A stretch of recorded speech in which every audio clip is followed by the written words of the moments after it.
Olá, meus queridos, que bom mais uma vez aí nós juntos para mais uma ministração aí da nossa série Acelerando o Sobrenatural. Amém? Espero que você esteja crescendo nesse tempo aí mesmo e principalmente, né, crescendo no seu relacionamento com o nosso Pai, não é verdade? Porque assim nós venceremos, em nome de Jesus. Amém, queridos? Vamos fazer uma oração para nós iniciarmos esse tempo?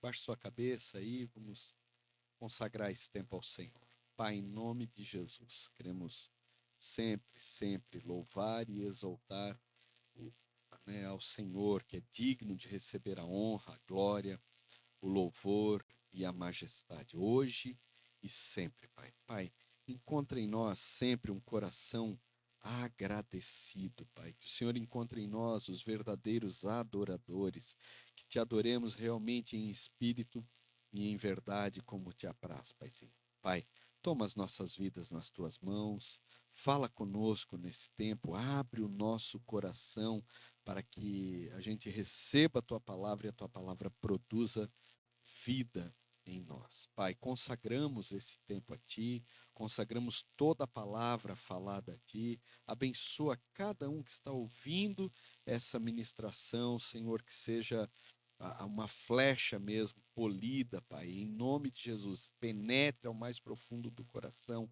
e produza a Tua vida em cada um de nós, Pai. Nos abençoe nesse tempo, sê conosco, Senhor, tudo mesmo, tudo, para que as nossas vidas sejam para a honra e glória do teu nome. Louvado, exaltado, engrandecido seja sempre o teu nome, Pai. Muito obrigado, em nome de Jesus. Amém, amém e amém.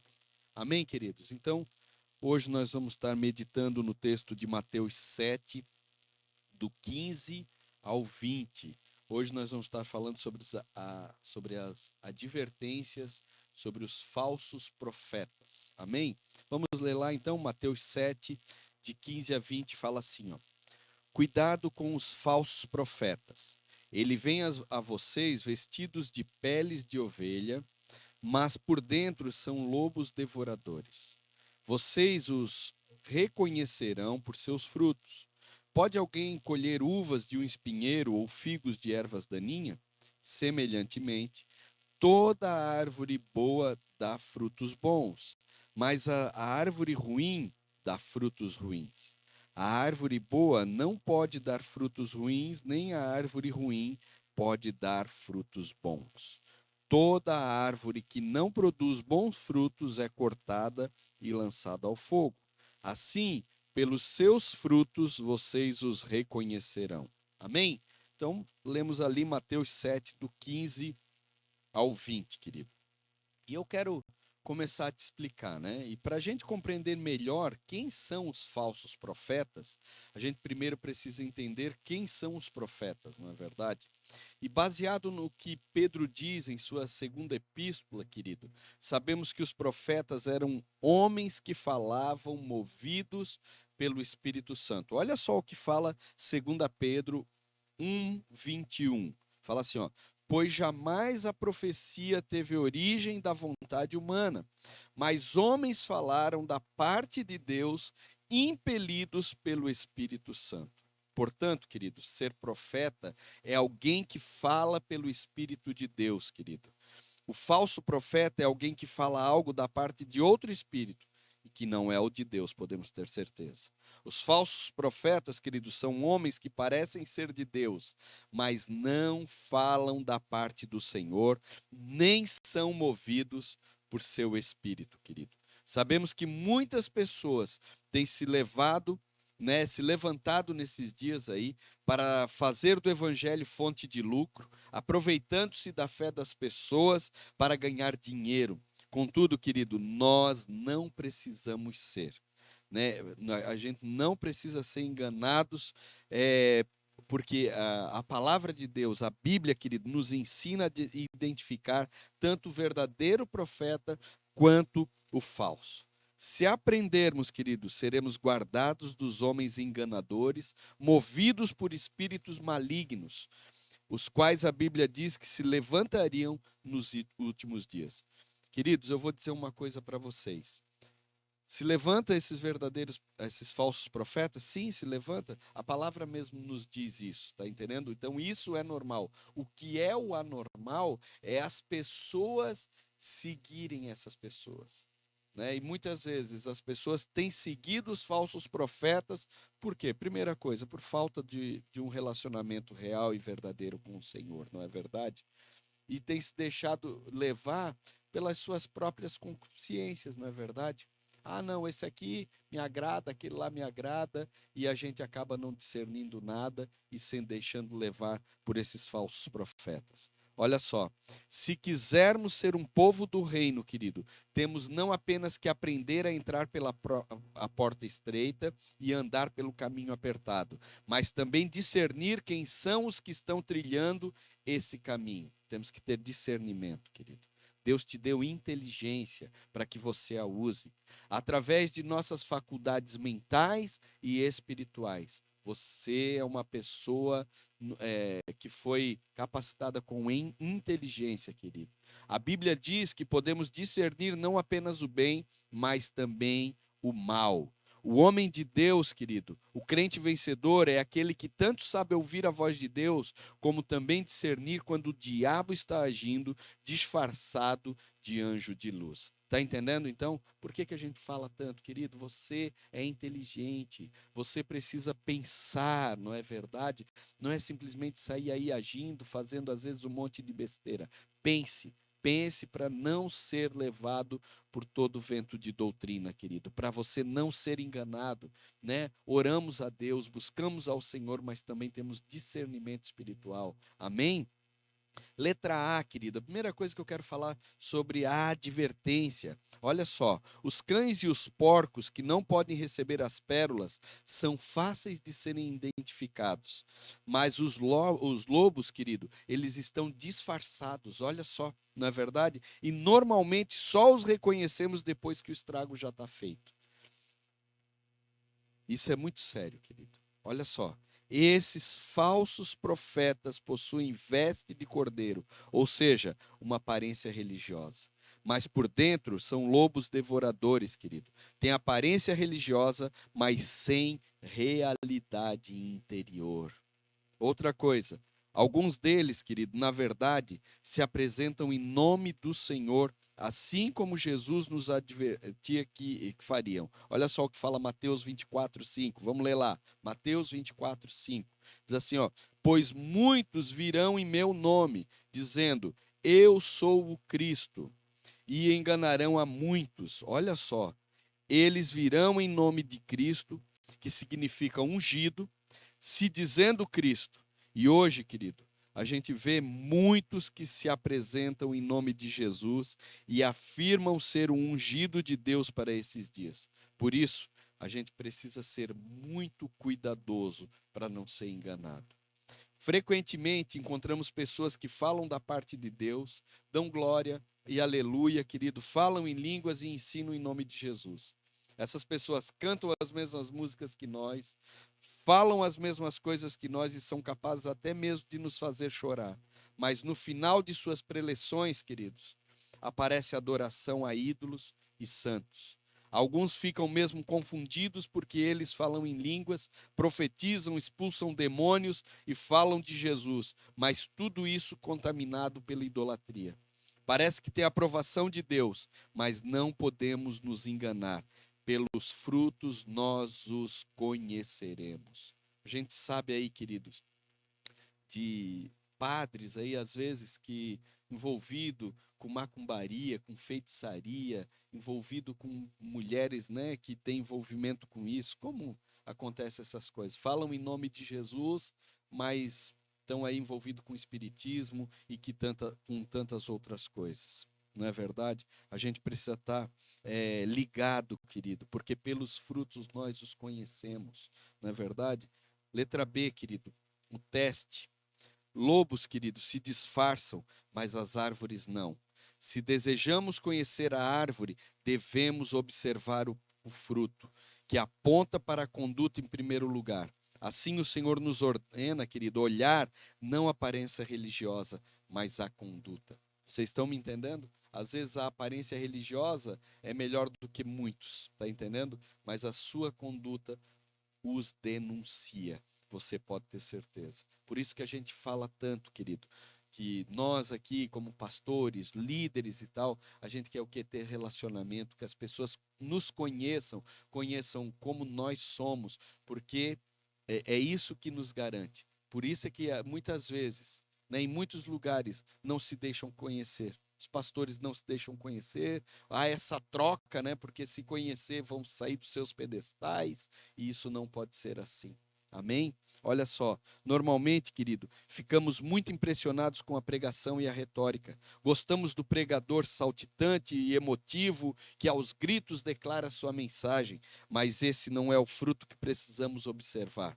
Devemos ver o casamento dele, a criação de seus filhos, a forma como ele lida com o dinheiro e com seus negócios. A árvore, querido, pode parecer uma figueira, mas somente saberemos no tempo dos frutos, e isso é algo que ninguém pode esconder por muito tempo. Em algum momento, o que estava oculto será revelado, podemos ter certeza. Imagino, queridos, que até alguns pregadores não tenham a intenção de enganar ninguém, mas eles mesmos estão enganados e enganam a si mesmos. Por isso, precisamos também observar nossos próprios frutos. Qual tem sido o meu fruto, não é verdade? Olhar o outro também, sim, mas antes de tudo, está olhando o meu próprio fruto. Se tudo que procede de nós é maldade e pecado, precisamos ter a honestidade e buscar uma experiência genuína de conversão e mudança de vida. Precisamos observar os frutos que brotam em nossa própria conduta, queridos. Porém, uma vez que esses falsos profetas são mestres, podemos concluir que seus frutos são também seus ensinamentos. Pelo ensino dos falsos profetas, podemos reconhecê-los. Observando o contexto dos dois caminhos e das duas portas, podemos dizer que o falso profeta é aquele que torna o caminho estreito em uma estrada larga e a porta estreita em uma passagem ampla e espaçosa. A Bíblia ensina, querido, que uma massa pode ser pura, mas se colocarmos nela uma pequena medida de fermento, toda ela será levedada. Olha só, do mesmo modo, existem pessoas que falam e ensinam coisas do Evangelho, mas seu ensino é misturado com um fermento. Olha só, temos pessoas ensinando em nome de Deus e até falando um conteúdo bíblico, mas cheio da mistura da idolatria. Cantam para Jesus, mas no final oram para Maria, que era uma mulher de Deus, mas morreu e não pode interceder por nós. A Bíblia declara que há um só Deus e um só mediador entre Deus e os homens, Cristo Jesus, querido. Não tem dois mediadores, é um só. Precisamos deixar de ser crianças na fé e prestar atenção nos frutos, não dando ouvidos a qualquer voz, nem sendo levados por todo vento de doutrina. É preciso ver, querido, o que a pessoa vive. Outro fator que nos impressiona muito é o crescimento, querido. Olha só. Não podemos nos enganar. A obra de Deus cresce, mas a do maligno também. Não é por acaso, querido, que a serpente mostrada lá em Gênesis se tornou o grande dragão em Apocalipse 12. Existem dois tipos de crescimento, por isso não devemos nos deixar enganar por um pregador que tem muitos seguidores. Eles podem ser apenas agregados e não filhos regenerados pelo Espírito. Queridos, eu vou dizer uma coisa para vocês. Hoje a internet existe um buffet, não é verdade? E cada um escolhe aquilo que quer. Por isso que eu digo para vocês, não tenho nada contra ouvir ministrações pela internet, tanto que nós ministramos aí pela internet, mas não é a nossa ênfase. A nossa ênfase é que você congregue em uma igreja local. Por quê, querido? Porque ali você vai conhecer quem está ali pastoreando. Ali, às vezes, querido, a pessoa pela internet fala o que ela quer, ninguém conhece ela, ela não precisa cuidar de ninguém e assim fica muito fácil. Não é verdade? Não existe a possibilidade de congregarmos sem ter relacionamento, sem estar vinculado a uma igreja local, querido. Assim não fizemos parte, estamos de fora. não é verdade? E Jesus vem buscar o que é a sua igreja. Isso é uma prova de que nascemos de novo. Se estamos vinculados, querido, pelos vínculos do amor. E como amaremos a quem não conhecemos, a quem não temos relacionamento, não é verdade? Em tempos de intensa guerra espiritual, queridos, precisamos ser cautelosos e cheios de discernimento espiritual. É fácil guerrear quando o inimigo se opõe a nós de forma visível e assintosa. A guerra, porém, torna-se muito mais perigosa quando o inimigo parece estar do nosso lado, querido, nos tecendo elogios. Até parece que o inimigo desistiu de se opor e tornou-se um de nós. Esse fato, querido, pode ser visto na história da igreja. No quarto século, quando Constantino tornou o cristianismo a religião oficial do Império Romano, querido. Olha só, tá entendendo? A igreja explodiu do dia para a noite, né? Todo mundo se tornou cristão, não é verdade? Olha só, todo o império foi agregado a ela. Parecia o sinal de uma grande vitória da igreja, mas tudo era aparente, só tinha aparência. O que parecia ser uma bênção foi, na realidade, uma maldição e uma derrota. É o que eu vivo falando. Eu não quero uma igreja cheia de pessoas vazias, querido. Precisamos ter consistência e por isso precisamos pregar o evangelho e não o evangelho superficial e raso, querido. O crescimento experimentado naquela época pela igreja foi aparente e não foi real. Jamais podemos confundir frequência dominical, querido, com discipulado, mudança de religião com mudança de vida. Estão entendendo? Olha só. No capítulo 3 do Evangelho de Mateus, temos duas parábolas proféticas ditas por Jesus, querido. Na verdade, todas as 7 proferidas nesse capítulo são proféticas. Olha só, a parábola do grão de mostarda e a do fermento. Muitas vezes essas parábolas aí foram mal interpretadas e eu quero estar te explicando elas para você não entender direito. Olha só, ambas apontam para o crescimento irreal da igreja. E são uma advertência para não caiamos no mesmo erro. Olha só, vamos ler lá, Mateus 13, versículos 31 e 32. Olha só o que ele fala. E contou-lhes outra parábola. O reino dos céus é como um grão de mostarda que um homem plantou em seu campo. Embora seja a menor dentre todas as sementes, quando cresce, torna-se a maior das hortaliças e se transforma numa árvore, de modo que as aves do céu vêm fazer os seus ninhos em seus ramos. Amém? Olha só, historicamente, querido, essa parábola foi interpretada como um sinal do crescimento da igreja. Olha só, presta atenção, que sendo uma pequena semente, veio a se tornar uma grande árvore e as aves seriam as pessoas cansadas que encontram pouso na igreja. O problema dessa interpretação é que ela violenta, querido, todo o contexto e a lógica bíblica. Olha só, em primeiro lugar, Deus determinou que cada semente reproduza segundo a sua espécie.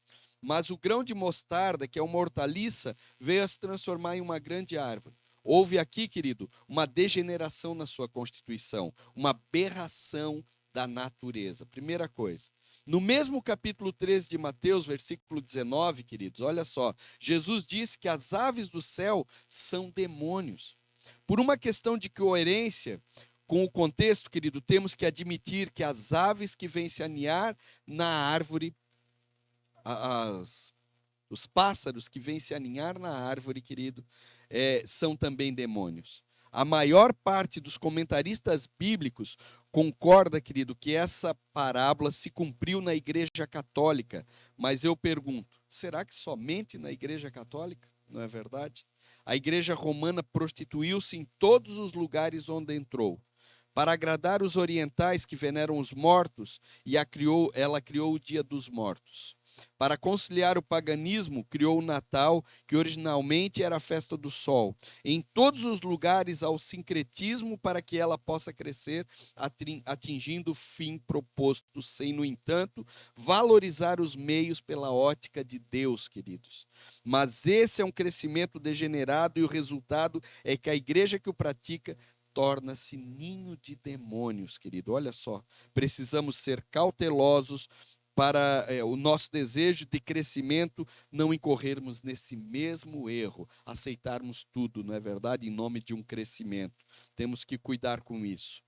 Isso acontece quando somos conciliadores, querido, com o sistema do mundo, quando procuramos aprovação e elogio de todos, quando queremos ser modernos e contextualizados, quando não queremos ser chamados de caretas e nos moldamos para agradar aos homens. Temos que cuidar com isso. Que o nosso coração esteja sempre inclinado a querer agradar a Deus, querido.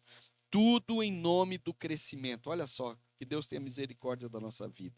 Mateus 13:33 diz assim, ó, e contou-lhes ainda outra parábola. O reino dos céus é como o fermento que uma mulher tomou e misturou com uma grande quantidade de farinha, e toda a massa ficou fermentada. Na segunda parábola, o Senhor nos fala de uma massa que cresceu, mas não aumentou o seu peso, apenas inchou. Essa parábola também tem sido interpretada de forma positiva pela igreja no decorrer dos séculos, querido, como sendo seu crescimento. Olha só, a igreja seria o fermento e a massa, esse mundo que será levedado, ou seja, influenciado pela igreja. É interessante essa interpretação, quero que você preste atenção agora. O problema é que o fermento é algo negativo em toda a Bíblia. Em nenhum momento você vê falando sobre o fermento de forma positiva. Portanto, porque somente nessa parábola, querido, ele seria algo positivo? Olha só, para a gente pensar. Definitivamente, Deus abomina o fermento. Isso está lá em 1 Coríntios, querido, 5, nos versículos 6 a 8, Gálatas 5, 9, Êxodo 13, 7, Mateus 16, 6.